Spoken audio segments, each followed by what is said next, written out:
Selamat sore Pak Hartadi, kita jumpa lagi, luar biasa. Saya senang sekali dengan ketemu Bapak. Sering-sering kita ketemu Pak ya, saya tambah ilmu dengan Bapak, seorang Bapak yang di usia 70 tahun. Ya, di sini Bapak kan seorang pensiunan. Biasanya seorang pensiunnya itu sudah melepas jubah, pikirannya sudah tidak ada kegiatan lagi. Kegiatannya akhir-akhirnya adalah sebagai MC, yaitu ngomong cucu. Tapi bapak yang satu ini luar biasa, saya senang sekali. Dan kebanyakan orang selalu, saya setelah pensiun, saya selalu istirahat. Tapi Pak Hartadi dengan semangatnya yang luar biasa, akhirnya bisa membakar dan tidak mau kalah. Yang saya senang, tidak mau kalah dengan anak-anak di usia muda ya. Walaupun Bapak dengan usia 70 tahun, tapi semangatnya berkobar-kobar. Dan di sini, seperti orang kebanyakan, yang mana orang selalu, setelah saya pensiun, saya istirahat, saya sudah tidak ngapa-ngapain. Sebenarnya apa Pak yang membuat Bapak seperti ini? Mungkin Bapak bisa sedikit cerita, apa kira-kira kok Bapak seperti itu? Mungkin Bapak merasa, saya tidak mau mengganggu anak saya, saya pengen berusaha sendiri sampai saya benar-benar bisa dengan kekuatan saya sendiri. Monggo Bapak bisa cerita, silakan Pak Hartadi. Oke, assalamualaikum Ibu. Kita berjumpa Waalaikumsalam. lagi untuk sharing ataupun ngobrol, dan ini adalah sesuatu yang menyenangkan bagi saya, bisa seringkali berbagi. Memang kehidupan ini menurut pandangan agama, hidup yang bermanfaat itu adalah hidup yang bisa berbagi manfaat dengan banyak orang. Itu yang saya tangkap dari berbagai informasi ataupun pendapat yang benar. Saya ini Bu adalah manusia yang senang membaca, mencari informasi yang terbaru. Di situ sejak saya masuk lansia, sekitar usia 58 tahun, saya itu sering membuka media sosial, apakah itu dari Google, apakah itu dari YouTube dan lain-lain, yang sangat menyenangkan. Saya terinspirasi dengan orang yang tua, istilahnya lansia, tapi bersemangat tanpa menyerah, berangkat dari kesulitan-kesulitan dan penolakan-penolakan, tapi gigih untuk memperjuangkan kehidupan, yaitu namanya Kolonel Sanders. Beliau itu pensiunan militer. Saat pensiun itu kurang lebih usianya 65 tahun. Beliau ketika militer itu punya kesenangan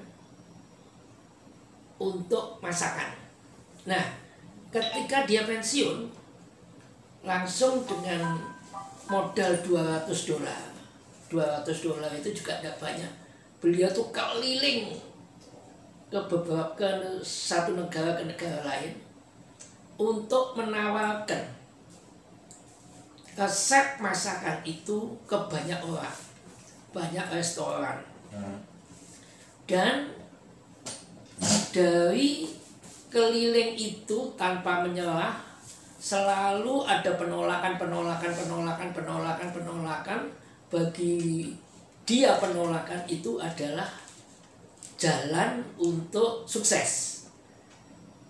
Kalau tidak salah, dia ditolak oleh 99 orang yang ditemui, dan orang yang ke-100 itu menerima dari kerjasama atas gagasannya dia sebagai seorang pebisnis gitu. Sebagai pebisnis di bidang makanan, masakan ayam goreng. Dari perjuangan-perjuangan itulah beliau berhasil, dengan penolakan-penolakan itu berhasil sukses. Bahkan Kolonel Sanders itu, kalau banyak orang tahu, adalah pendiri KFC, Kentucky Fried Chicken. Di berbagai negara ada ribuan orang mulai berkolaborasi, bekerja sama di dalam bisnis franchise-nya. Nah, bahkan di kota saya di Surabaya, setiap kecamatan atau setiap daerah itu kita lihat adanya KFC. Itulah yang menarik dan menginspirasi saya. Kemudian saya melihat orang-orang sukses, Warren Buffett. Warren Buffett itu dulu penjual koran ya, kalau nggak salah sekarang adalah termasuk 10 orang terkaya dunia. Kalau nggak salah kelahiran tahun 1930, kalau melihat hari ini usianya sudah hampir 90 ya. Itu tetap berjuang. Artinya orang-orang yang punya ide cerdas. Jadi saat ini itu bekerja keras, itu mungkin pemulung, mungkin apa beca, ada yang menerjemahkan gitu. Tapi hari ini bekerja cerdas. Bekerja cerdas itu saya melihat orang itu banyak membaca buku-buku orang sukses, kemudian mengelola menjadi ide-ide cerdas. Jadi sebenarnya di dalam bisnis itu bukan masalah punya uang, tapi orang yang punya ide. Orang punya ide ketemu orang punya uang jadi sukses. Punya modal, punya uang, tapi tidak punya ide, ya uang tidak bermanfaat. Nah, itulah yang saya terinspirasi untuk mengikuti pola-pola pikir orang cerdas. Demikian juga ada Bill Gates ya CEO-nya Microsoft, usianya juga lebih tua dari saya. Dari kecil hingga besar, dan dia banyak berbagi ilmu. Bahkan orang-orang yang sudah sukses itu kalau sudah usia tua, dia justru mendirikan lembaga-lembaga untuk sebagai lembaga pendana bagi orang-orang yang memerlukan. Itu yang menarik sekali. Kemudian banyak lagi wanita, saya lupa namanya, Ricis mungkin. Dan di Indonesia sendiri juga ada namanya Bob Sadino. Ya, itulah orang-orang tua yang sukses. Kalau dia bisa, kenapa saya tidak? Itu yang menginspirasi saya ingin hidup usia yang panjang. Biasanya orang-orang yang usianya panjang itu banyak berbagi dan banyak membawa informasi baru dan melakukannya. Nah, saya melihat ada pandangan agama, ya, pandangan agama tentang bekerjalah selama-lamanya, tapi beramallah seakan-akan besok pagi mati. Nah, ini pandangan ini harus cerdas untuk menerjemahkan. Nah, bekerja itu hasilnya untuk beramal, untuk berbagi. Ini penting. Nah, berbagi itu adalah sesuatu hal yang diridhoi oleh alam semesta atau oleh Tuhan Yang Maha Esa. Nah, saya melihat banyak di luar sana orang berpikir bahwa bekerja itu capek. Kalau sudah tua ngapain kerja? Kan bisa. Tugas dia untuk membesarkan putranya kan sudah selesai. Ganti putranya untuk menghidupi dia. Agama menjelaskan tangan di atas itu lebih baik dari tangan di bawah. Dan kalau kita tangkap itu sangat indah sekali. Kalau kita bekerja terus sebelum dipanggil Tuhan, kita mendapatkan manfaat dari hasilnya, kita menjadi tangan di atas, bisa mengikut membesarkan cucu, bisa ikut berbagi dengan anak-anak dan teman-teman. Itu yang sangat menyenangkan sekali. Begitu barangkali Ibu tentang pandangan saya, mengapa saya masih bersemangat. Apalagi di era perkembangan teknologi internet yang sedang berkembang dari 4G sampai 5G. Bekerja itu tidak perlu bekerja keras, bisa bekerja dari rumah.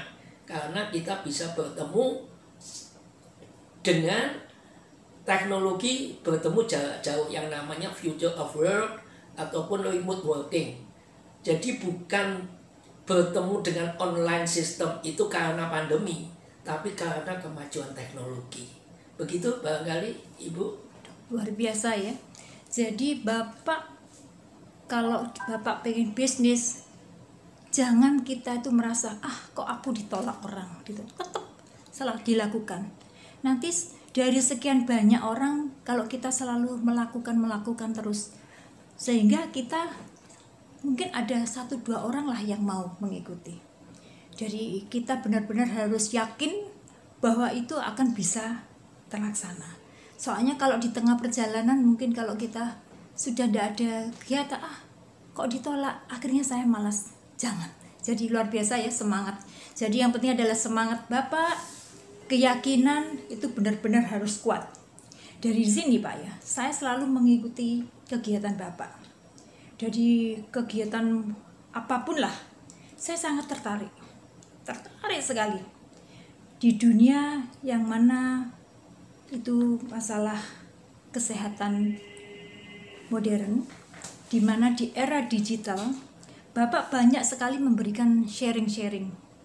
Yang mana sharing-sharing itu menurut dengan ilmu teknologinya, yang mana kesehatan modern sejauh mana yang Bapak fahami tentang teknologi masalah kesehatan di bidang ilmu kedokteran itu, Pak. Terima kasih Bu.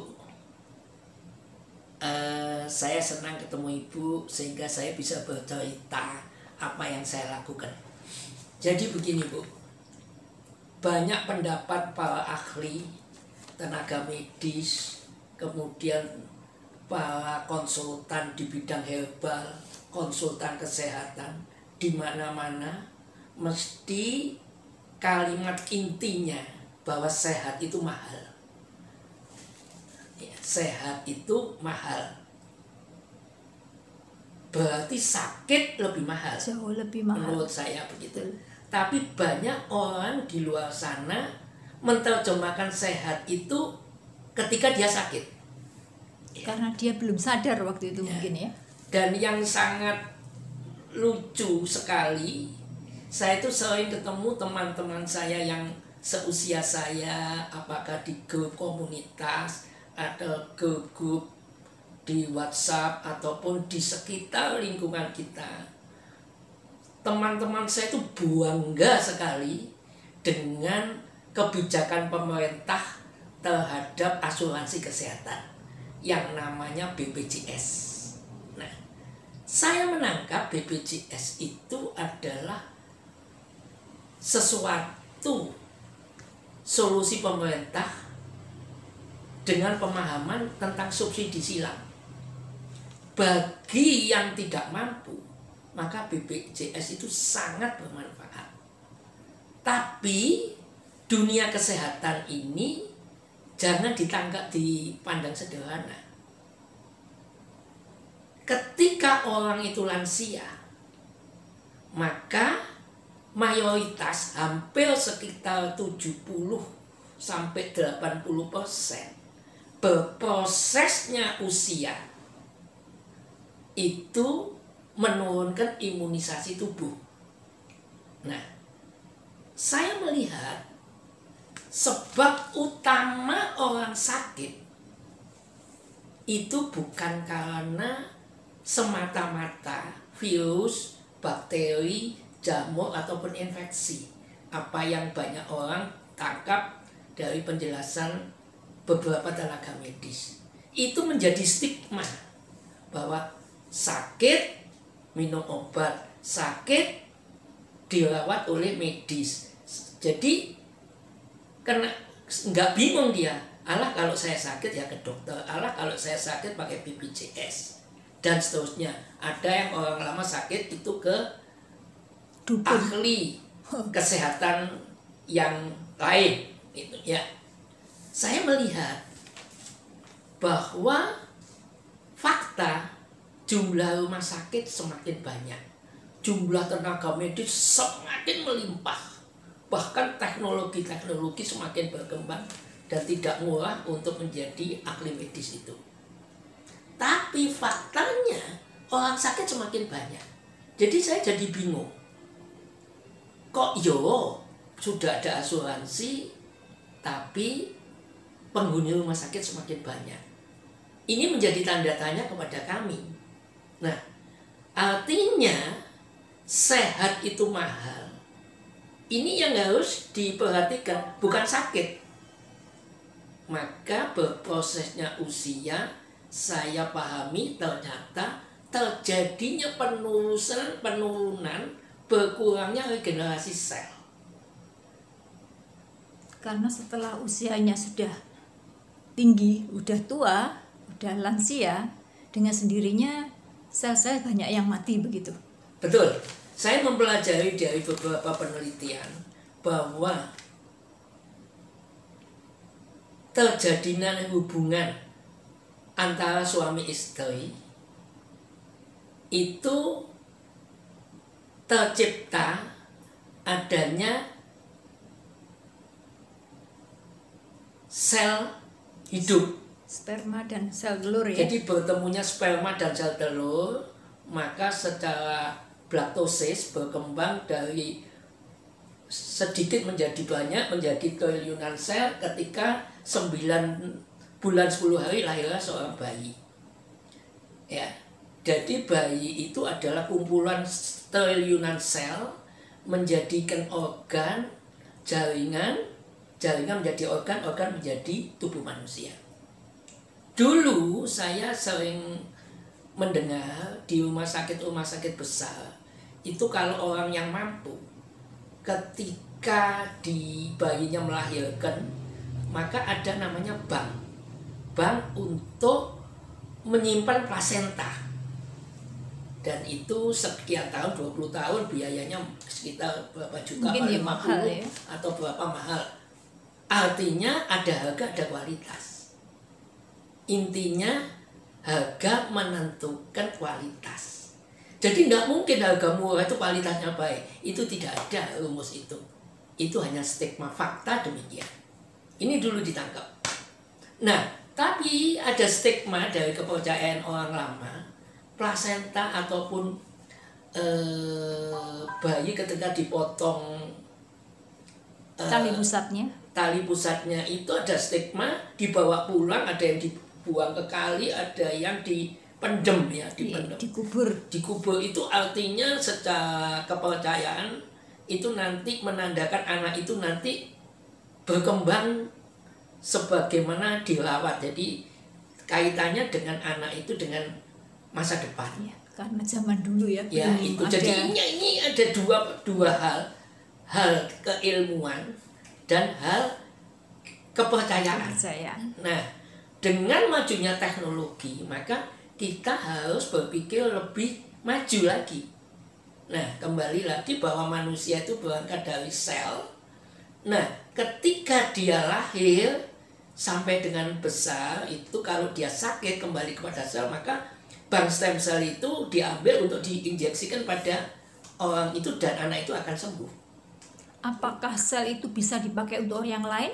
Nah, jadi sel itu ada yang dari plasenta itu, sel itu ada sel hidup ya. Dan perkembangan teknologi ini di Indonesia sudah sedang lagi banyak orang yang merasakan tentang injeksi stem cell ini. Berarti sel itu hanya bisa dipakai untuk satu garis keturunan.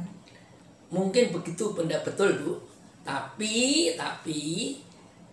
di Indonesia saya banyak mengikuti di dunia media, di YouTube dan seterusnya, bahwa ada 21 rumah sakit pemerintah, yaitu mulai dari rumah sakit di Jakarta, Cipto Mangunkusumo ya. di Surabaya, di Estomo dan seterusnya, sudah mengembangkan penelitian.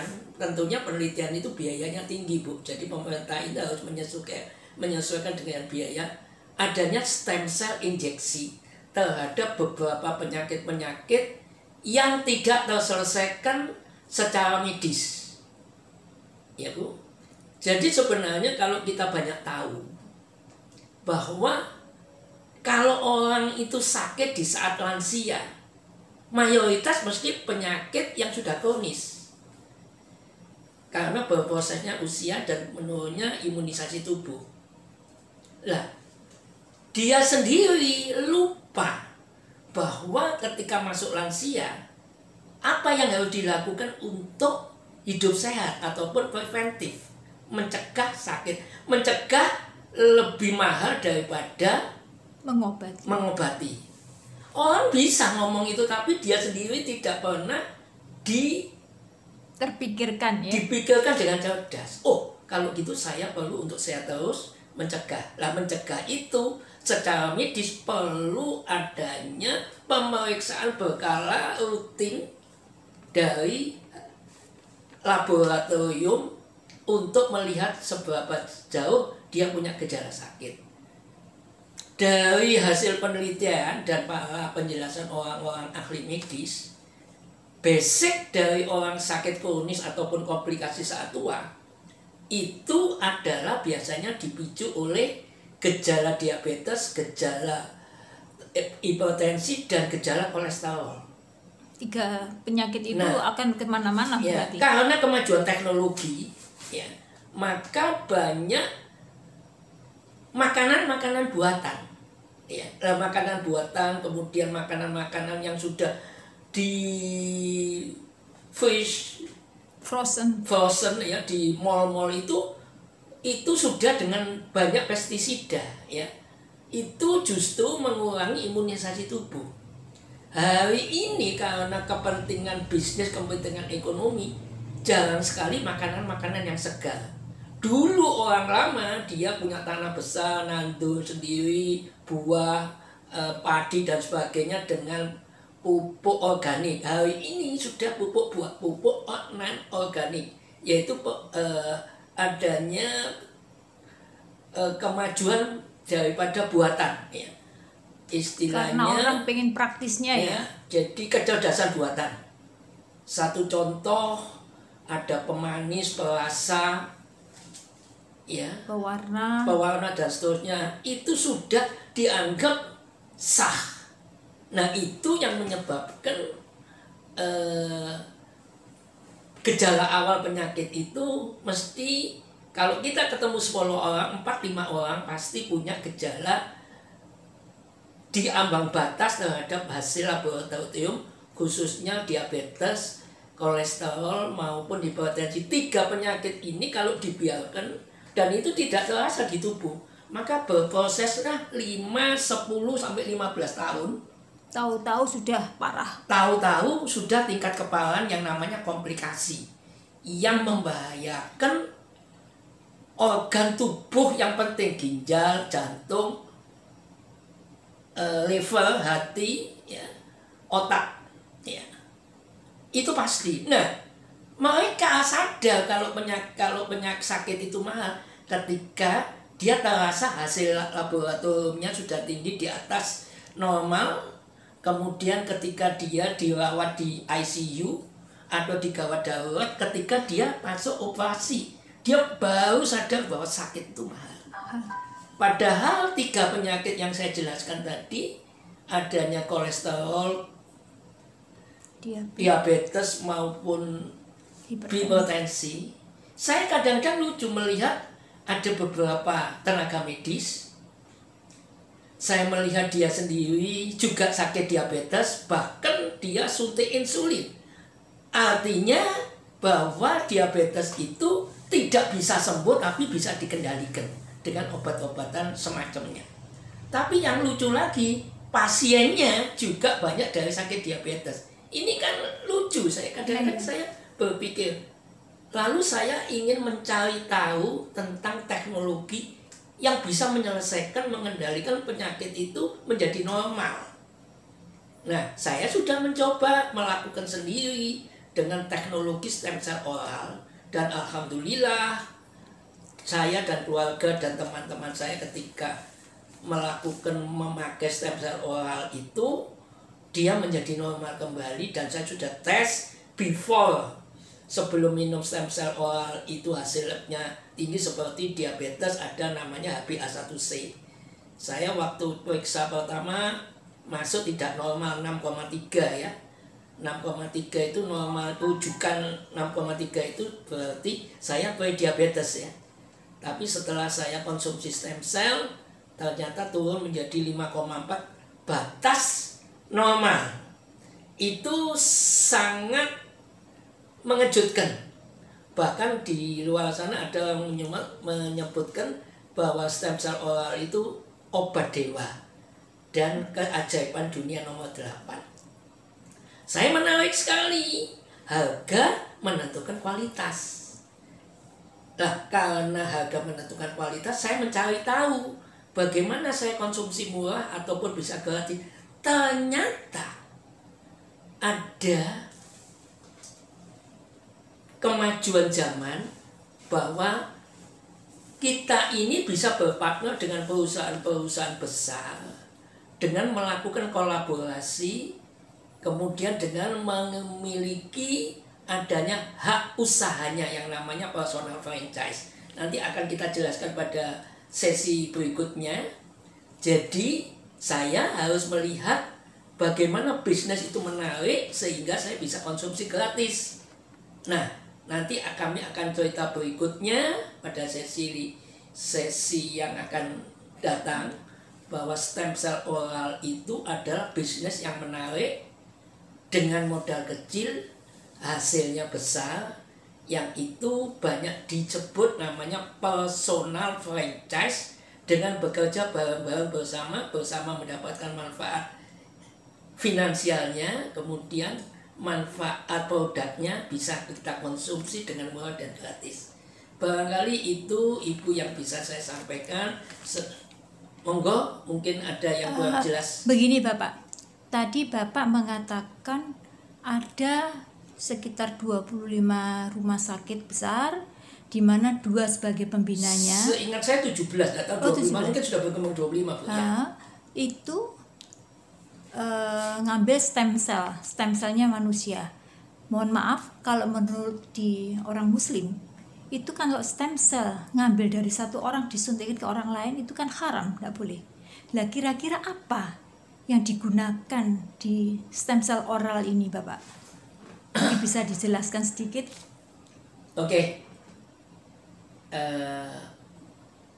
Jadi di zaman teknologi modern ini Bu, di zaman dunia baru ini, itu